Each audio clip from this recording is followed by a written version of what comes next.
Əmi, mən apara bilərsən, bir dənə yer var. Hara? O tərəfə. Bildim, o tərəfin adı yoxdur bala. O tərəfdir.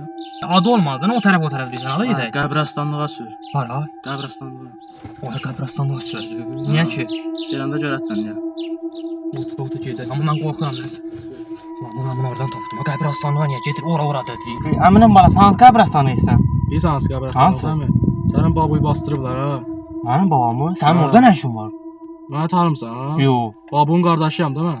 Bir dəqiqə, sənin adın Gül Məmməddir? Gül Məmməddir. Həqiqi? Amma mənim babamın adı deyil o. Həqiqi? Hə. Ay, gel buraya, gel. Ay, mən babamı tapdım. Baba nə tərsən? Turanın başı. İşlərə təcək. Ay, şükür, gedir və sənə çay. Hər şey verəcəm. Ay, mən babamı tapdım. Gülmə, ay, mən də sənə baba.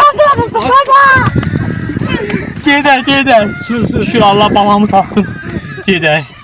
Hə, çatdı babamın qardaşı. Ay, sağ ol, qardaşım nəvəsi. Oldu. Sən mən qohumum çıxdın, səndən pul almıram. Ay, sağ ol, Allah canı sağ olsun. Oldu, ged, Allah əmanət. Sağ ol. Sağ ol. Hər günə beydəndə belə səfil çıxır qabağıma, pulsuz gedirəm. Bu gün də pulsuz gedirəm.